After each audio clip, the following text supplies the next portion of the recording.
दोस्तों ये movie my fault movie का सेकंड पार्ट यूवर फॉल्ट है। दोस्तों हमने इस मूवी के फर्स्ट पार्ट को ऑलरेडी अपलोड कर रखा है, जिसे आप लोगों ने बहुत प्यार दिया था। उसी तरह से एक कहानी भी बहुत इंटरेस्टिंग होने वाली है। कहानी में हम नोवा और निक के बीच जबरदस्त रोमांस और उनकी हार्ड लव स्टोरी को देखेंगे, इसलिए वीडियो में एंड तक जरूर बने रहना। कहानी की शुरुआत में हम देखते हैं नोहा अब 18 साल की हो चुकी है और आज उसका बर्थडे है, इसलिए विलियम और राफेला ने मिलकर नोवा की बर्थडे पार्टी रखी है। लेकिन पार्टी में नोवा का बिल्कुल भी मन नहीं लगता क्योंकि निक वहाँ नहीं था। दरअसल विलियम ने निक को इंटर्नशिप के लिए बाहर भेज दिया था। वहीं नोवा के पास उसकी फ्रेंड जेना आती है। जेना नोवा का मूड ठीक करने उसे अपने रूम में लेकर जाती है। वहाँ जाकर वो दोनों ड्रिंक करने लगते हैं। वो लोग जब आपस में बातें कर ही रहे होते हैं तभी नोवा को पता चलता है निक भी वहाँ आ गया है, इसलिए वो जल्दी से बाहर जाती है। निक को देखकर नोवा काफी खुश होती है और उसे हग कर लेती है। वो लोग काफी दिनों बाद मिल रहे थे, इसलिए निक बाहर ही नोवा की प्यास बुझाने लग जाता है। निक जब नोवा का खाता खोल रहा होता है तभी उन दोनों को विलियम और राफेला भी देख लेते हैं। वो कभी नहीं चाहते थे निक और नोवा कभी एक हो। वहीं निक नोवा को उसका बर्थडे गिफ्ट देता है और उसे अपने हाथों से पहनता है। अगले दिन नोवा और निक एक साथ काफी समय बिताते हैं और बहुत एंजॉय करते हैं। वहीं अब नोवा का स्कूल खत्म हो चुका था, इसलिए उसके सभी फ्रेंड्स पार्टी रखते हैं जहाँ सभी स्टूडेंट अपनी अपनी कपड़े उतार कर डांस करने लगते हैं। वहीं निक का फ्रेंड लुक नी के पास आता है। लुक निक से कहता है अब ये लड़कियाँ आजाद हो चुकी है, इसलिए अब ये उड़ने वाली है, क्योंकि जब ये कॉलेज में जाएंगी तो दूसरे लड़कों के साथ मजे करेंगी और हमसे दूर हो जाएगी। लेकिन निक उसे कहता है ऐसा कुछ नहीं होगा, हम इनसे कभी दूर नहीं होंगे। वही अगले दिन नोवा अपने मोम डैड और निक के साथ जब स्कूल से आ रही होती है तो वो वहाँ बहुत सारी नई गाड़ियाँ देखती है। नोवा उन्हें देखकर कहती है मोम डैड अपने बच्चों को अभी से इतनी महंगी कार कैसे दे सकते हैं। लेकिन नोवा को पता चलता है निक और उसके मोम डैड ने भी उसे एक कार गिफ्ट करी है। नोवा कार को देखकर बहुत खुश होती है और उसे वो कार बहुत पसंद आती है। लेकिन पहले तो नोवा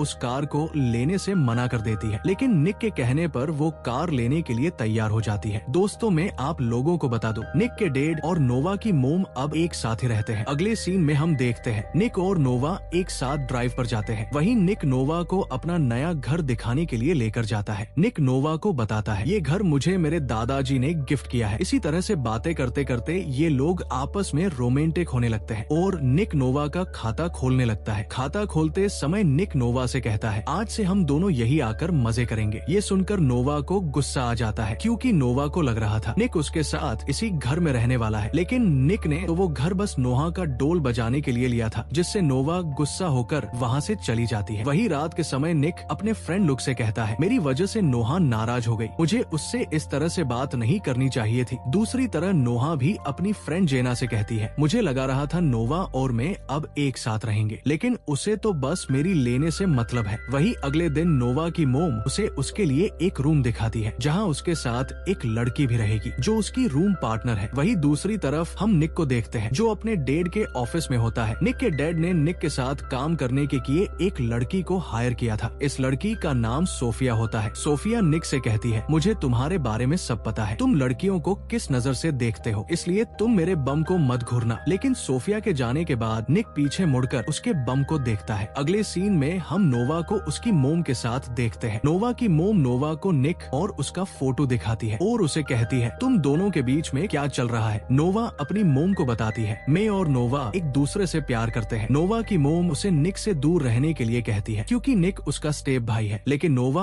अपनी मोम से कहती है मैं अब 18 साल की हो चुकी हूँ, इसलिए मुझे पता है मुझे क्या करना है। वही नोवा अपने रेंटल रूम पर जाती है जहाँ वो देखती वहाँ तो पार्टी चल रही है। नोवा की रूममेट ब्रायन नोवा को वहाँ देखकर सभी लोगों को वहाँ से बाहर निकलने के लिए कहती है। ब्रायन नोवा से पूछती है तुम तो 7 दिन बाद यहाँ आने वाली थी, तो नोवा उसे बताती है मेरा मूड ऑफ था इसलिए मैं यहाँ जल्दी ही आ गई। ब्रायन नोवा को बताती है मैंने भी एक लड़के से प्यार किया था लेकिन उसने मुझे धोखा दिया, लेकिन अब मैं सिंगल ही बहुत खुश हूँ। वो लोग जब आपस में बातें कर ही रहे होते हैं तभी वहाँ माइकल नाम का एक लड़का अपनी शर्ट लेने के लिए आ जाता है। ब्रायन नोवा को माइकल से मिलवाती है और नोवा को बताती है माइकल हमारे पास वाले फ्लैट में रहता है और ये बहुत अच्छा लड़का है। वही हम विलियम को देखते हैं जो नोवा की मोम को कॉल करके बताता है तुम्हारा आइडिया काम कर गया। दरअसल सोफिया को नोवा की मोम ने ही निक के साथ काम करने के लिए भेजा है ताकि वो नोवा की निक से अगल कर सके। अगले सीन में हम देखते हैं नोवा निक के साथ उसकी छोटी सिस्टर से मिलने के लिए जाते हैं और उसके साथ काफी मस्ती करते हैं। लेकिन जब वो लोग वहाँ से जाने लगते हैं तभी वहाँ निक की मोम आ जाती है। निक की मोम ने 10 साल पहले ही निक को छोड़ दिया दिया था। इस बात को लेकर निक उनसे बहुत गुस्सा है, इसलिए निक अपनी मोम से बात किए बिना ही नोवा के साथ वहाँ से चला जाता है। वही घर आने के बाद निक बहुत ज्यादा सैड हो जाता है। वो नोवा से कहता है, मेरी मोम को 10 सालों तक मेरी याद नहीं आई। नोवा निक का मूड ठीक करने के लिए उसे अपनी तिजोरी की सैर कराती है, जिससे निक का मूड भी ठीक हो जाता है और वो एंजॉय करते हुए काफी देर तक नोवा का डोल बजाता है। इससे नोवा को भी बहुत मजा आता है। वही काम खत्म होने के बाद नोवा निक को अपने रेंटल अपार्टमेंट में लेकर जाती है, लेकिन निक वहाँ ब्रायर को देखकर पूरी तरह से शॉक हो जाता है। नोवा निक से कहती है, ये मेरी रूम पार्टनर ब्रायर है। निक ब्रायर को वहाँ देखकर परेशान हो जाता है, क्योंकि ब्रायर निक की एक्स गर्लफ्रेंड थी, लेकिन एक एक्सीडेंट की वजह से निक ने उसे छोड़ दिया था। निक जल्दी से वहाँ से निकल जाता है, लेकिन जल्दबाजी में निक का फोन वही गिर जाता है। निक अपने फ्रेंड लुक के पास जाता है। लुक निक से कहता है, मैं यहाँ ड्रग्स सप्लाई करने के लिए आया था, लेकिन अब मुझे अंदर जाने से डर लग रहा है। निक उसे कहता है, तुम्हें पैसे की जरूरत थी तो तुम मेरे से मांग सकते थे, तुम्हें ये सब करने की क्या जरूरत है। लेकिन लुक उसे कहता है, मैं तुमसे कोई भीख नहीं ले सकता। निक उसे कहता है, मैंने नोवा से वादा किया है, मैं अब कोई भी गलत काम नहीं करूंगा, इसलिए मैं तुम्हारे साथ नहीं चल सकता। ये सुनकर लुक अकेला ही ड्रग्स देने के लिए अंदर चला जाता है, लेकिन निक भी उसके दोस्त के लिए अंदर आ जाता है, जहाँ उनकी मुलाकात रोनी के भाई से होती है। दोस्तों, रोनी अभी जेल में है। इस मूवी के पहले वाले पार्ट में रोनी ने नोहा को किडनैप कर लिया था, इसलिए निक की दुश्मनी रोनी और उसके भाई से पहले से है। वहीं निक का फोन नोहा के अपार्टमेंट में ही गिर गया था, जिससे नोवा को भी ये सब पता चल जाता है, इसलिए नोवा और जैसी भी वहाँ पहुँच जाती है। नोवा को वहाँ देखकर रोनी के आदमी उसे मारने लगते हैं, क्योंकि उसकी वजह से रोनी जेल में गया था। इसी तरह से वो सभी आपस में लड़ने लगते हैं, जिससे पुलिस वहाँ पहुँच जाती है और उन लोगों को अरेस्ट कर लेती है। लेकिन सोफिया इस केस को हैंडल करके निक और नोहा को वहाँ से बाहर निकाल लेती है। निक सोफिया को ये सब अपने डेड को बताने से मना करता है। अगले सीन में हम देखते हैं निक नोहा को एक बिल्ली गिफ्ट करता है और वो दोनों नोहा के अपार्टमेंट में आ जाते हैं। वहाँ आकर नोवा निक के साथ रोमांटिक होने लगती है, लेकिन निक उसे ये सब करने से मना करता है। लेकिन नोवा के कहने पर निक भी नोवा की प्यास बुझाने लगता है। तभी वहाँ ब्रायर आ जाती है, इसलिए निक को वहाँ से जाना पड़ता है। वही अगली सुबह नोवा से मिलने के लिए निक की मोम आती है। नोवा निक की मोम से कहती है, आप यहाँ क्या लेने आई है। निक की मोम नोवा से कहती है, मुझे तुमसे निक के बारे में कुछ बात करनी है, लेकिन नोवा उनसे कोई बात नहीं करती और उन्हें वहाँ से जाने के लिए कहती है। निक की मोम नोवा से कहती है, निक को मदद की जरूरत है, इसीलिए तुम्हें मुझसे बात करनी होगी। वो नोवा से कहती है, अगर तुम्हें निक का सच जानना है तो तुम मुझे कॉल कर सकती हो। ये कहकर वो वहाँ से चली जाती है। अगले दिन नोवा निक के घर डिनर करने के लिए जाती है, जहाँ वो सोफिया से मिलती है। वहीं फिर वो सभी लोग साथ बैठकर डिनर करते हैं, जहाँ निक को सोफिया के साथ खुशी खुशी बातें करते देख नोवा जेलस होती है, इसलिए वो वहाँ सभी लोगों को बता देती है निक और मैं एक साथ एक रूम में रहना चाहते हैं। ये सुनकर सभी लोग शॉक हो जाते हैं। वहीं नोवा वहाँ से उठकर चली जाती है। नोवा के वहाँ से जाने के बाद नोवा की मोम सभी को बताती है। नोवा के डेड के जाने के बाद उसे रात में बुरे सपने आते हैं, इसीलिए वो सभी से इसी तरह से बात करती है। निक नोहा से बात करने के लिए उसके पीछे जाता है, जहाँ नोवा निक के ऊपर बहुत गुस्सा होती है। निक नोहा को समझाता है उसके और सोफिया के बीच ऐसा कुछ नहीं है और मैं सिर्फ तुमसे प्यार करता हूँ। नोवा उससे कहती है, तुम्हारे डेड तुम्हारी शादी सोफिया से करना चाहते हैं और उन्हें वो पसंद है। निक नोवा से कहता है, हम दोनों को कोई अलग नहीं कर सकता और तुम्हें मेरे ऊपर विश्वास करना होगा। लेकिन नोवा वहाँ से चली जाती है। अगले सीन में हम देखते हैं नोवा निक की मोम को मिलने के लिए निक के घर पर बुलाती है। निक के घर पर कोई नहीं होता, इसलिए निक की मोम नोवा को वहाँ रखे एक दराज में कुछ पेपर देखने के लिए कहती है। नोवा जब वहाँ रखे कुछ फोटोज और पेपर देखती है तो उसे पता चलता है उसकी मोम का डिवोर्स होने से पहले ही उसकी मोम निक के डेड के साथ रंग रलियां मनाती थी और निक के डैड ने उसकी मोम के ऊपर झूठा इंजाम लगाकर उन्हें डिवोर्स दे दिया था और निक को उनसे छीन लिया। नोवा जब उन फोटोज को देख ही रही होती है, तभी निक की मोम विलियम के रूम में जाकर उसका टूथब्रश अपने पास रख लेती है। अगले सीन में हम देखते हैं निक नोवा को मनाने के लिए डिनर पर लेकर जाता है, जहाँ निक नोवा को अपने हाथ पर नोवा का नाम का टैटू दिखाता है, जिसे देखकर नोवा निक से कहती है, तुम्हें ये टैटू नहीं बनवाना चाहिए था, ये अब जिंदगी भर तुम्हारे साथ रहेगा। वहीं नोवा और नी एक साथ डांस करने लगते हैं, जहाँ निक नोवा से कहता है, मुझे एक केस के सिलसिले में कुछ दिनों के लिए सोफिया के साथ लंदन जाना है। नोवा इस बात पर निक को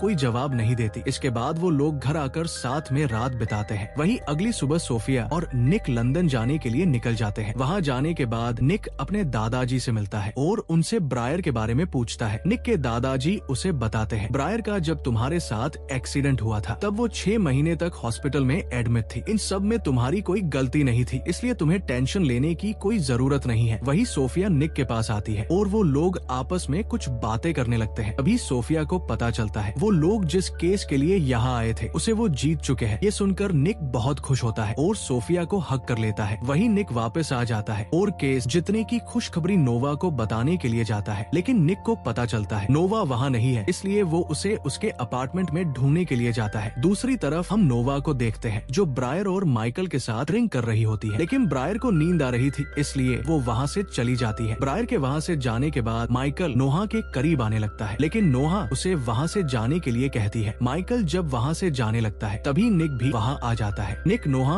और माइकल को एक साथ देखकर बहुत गुस्सा होता है। निक को लगता है नोवा उस लड़के के साथ मजे कर रही थी, इसलिए वो उसे उल्टी सीधी बातें बोलकर वहाँ से चला जाता है। वही सोफिया भी अब मन ही मन निक को पसंद करने लगी थी। एक दिन निक अपने फ्रेंड लुक के गैरेज में उससे मिलने के लिए जाता है, जहाँ लुक निक से कहता है आज तुम्हें मेरे जैसे गरीब इंसान की कैसे याद आ गई। निक लुक को बताता है मेरे और नोहा के बीच में कुछ गलत फहमी हो गई है, लेकिन लुक निक को इस बात को छोड़कर उसे कार रेस करने के लिए कहता है और उसे बताता है रोनी आज जेल से छूट गया है और वो भी कार रेस में हिस्सा लेने वाला है। हमारे पास यही मौका है उससे बदला लेने का। ये सुनकर निक भी रेस करने के लिए तैयार हो जाता है। वही लुक और निक अपनी कार लेकर रेस करने के लिए पहुंच जाते हैं, लेकिन थोड़ी देर में नोहा भी अपनी फ्रेंड के साथ कार लेकर वहाँ रेस करने के लिए पहुंच जाती है। रोनी भी वही होता है, वो भी निक से बदला लेना चाहता था। वही अब उन सभी के बीच रेस स्टार्ट होती है। सभी लोग अपनी अपनी कार की स्पीड बढ़ाने लगते हैं। दूसरी तरफ ब्रायर पुलिस को कॉल करके उनकी रेस के बारे में बता देती है, इसलिए पुलिस वाले भी अपनी कार लेकर वहाँ पहुँच जाते हैं, लेकिन वो लोग पुलिस वालों के हाथ नहीं लगते। थोड़ी दूर जाने के बाद निक और नोवा रोनी से बदला लेने के लिए उसकी कार को दोनों तरफ से टक्कर मारते हैं, जिससे रोनी की कार पुलिस वाले की कार की से टकरा जाती है। पुलिस ऑफिसर रोनी को अरेस्ट कर लेते हैं और लुक रेस को जीत जाता है। वही अब वो सभी लोग अपनी अपनी कार लेकर वहाँ से निकल जाते हैं और घर पर एक पार्टी में पहुँचते हैं। दरअसल ये पार्टी विलियम ने निक और सोफिया के केस जीतने पर रखी है। वही नोवा भी ब्रायर के साथ पार्टी में एंट्री करती है। लुक भी अपनी गर्लफ्रेंड से माफी मांगता है। जेना लुक से कहती है मैं तुमसे सच्चा प्यार करती हूँ, लेकिन तुम हमेशा पैसों के पीछे भागते रहते हो। लुक उसे बताता है मैंने आज जो रेस जीती उससे मुझे कोई खुशी नहीं हुई, मुझे बस तुमसे मिलकर खुशी होती है। लेकिन जेनी उसकी बात नहीं सुनती और वहाँ से चली जाती है। वही ब्रायर ने भी नोवा को उसके और निक के पास्ट के बारे में सब बता दिया था। निक ब्रायर को वहाँ से जाने के लिए कहता है और उसे बताता है तुम्हारे साथ जो हुआ मुझे उसके बारे में कुछ नहीं पता है। तो ब्रायर उसे बताती है जब मेरा तुम्हारे साथ एक्सीडेंट हुआ था तब मैं प्रेग्नेंट थी, लेकिन तुम मुझे छोड़कर चले गए। इसके बाद ब्रायर किचन से होते हुए बाहर जाती है और अपने साथ निक की मोम को पार्टी में लेकर आ जाती है। निक की मोम को देखकर सभी लोग हैरान हो जाते हैं। निक की मोम सभी लोगों से बात करती है और उन्हें कहती है विलियम ने मुझे राफेला के लिए छोड़ा है, क्योंकि राफेला और विलियम पहले से ही एक दूसरे की प्यास बुझाते थे और मेरी बेटी मैगी भी विलियम की ही बेटी है, इसलिए मुझे भी तुम्हारी प्रॉपर्टी में आधा हिस्सा चाहिए। निक अपनी मोम से पूछता है तुम्हारे पास क्या सबूत है? तो निक की मोम उन्हें बताती है मैंने तुम्हारे टूथब्रश से तुम्हारा डीएनए लिया और उसका टेस्ट करवा लिया। निक उसकी मोम से पूछता है तुम घर में कैसे गई? तो नोहा उन्हें बताती है मैं इनको घर में लेकर गई थी। ये सुनकर निक नोहा के ऊपर बहुत गुस्सा होता है और उसे कहता है तुमने हमारे पूरे परिवार को बर्बाद कर दिया। निक नोहा से गुस्सा होकर वहाँ से चला जाता है। नोवा भी निक को समझाने के लिए उसके पीछे अंदर जाती है, लेकिन निक अंदर जाकर सोफिया को किस कर लेता है। ये देखकर नोवा बहुत ज्यादा दुखी होती है। तभी नोवा के पास ब्रायर आती है और उसे सोफिया और निक के कुछ फोटोज दिखाती है, जिन्हें देखकर नोवा वहाँ से चली जाती है। वही निक को समझ आ जाता है उसने नोवा के साथ अच्छा नहीं किया, इसलिए वो नोवा को ढूंढने के लिए वापस पार्टी में जाता है। लेकिन ब्रायर निक को बताती है नोवा अब तुम्हें कभी नहीं मिलेगी। दरअसल ये सारा खेल ब्रायर का ही था, क्योंकि वो निक से अपना बदला लेना चाहती थी। वही नोवा माइकल के पास जाती है और अपना मूड ठीक करने के लिए वो माइकल को अपनी सवारी करने के लिए कहती है। तो माइकल भी नोवा के साथ एंजॉय करने लगता है। काम खत्म होने के बाद जब नोवा बाहर आती है तो वो देखती है निक भी वहाँ आ चुका है, लेकिन नोवा निक से बात किए बिना ही वहाँ से चली जाती है। ये देखकर निक भी अपनी गाड़ी लेकर वहाँ से चला जाता है। अगले सीन में हम नोवा को देखते हैं जो अपने डेड की कब्र के पास जाती है और वहाँ वो अपने डेड को हमेशा के लिए गुड बाय कहती है। लेकिन नोवा को वहाँ कुछ लिखा हुआ दिखाई देता है जिसे निक ने लिखा था। नोवा उसे पढ़कर इमोशन हो जाती है, क्योंकि निक ने वहाँ नोवा के लिए ये लिखा था मैं हमेशा तुम्हारे साथ हूँ। और इसी सस्पेंस के साथ इस मूवी की हैप्पी एंडिंग हो जाती है। दोस्तों मूवी पसंद आई हो तो वीडियो को लाइक और चैनल को सब्सक्राइब करना ना भूले। Thanks for watching.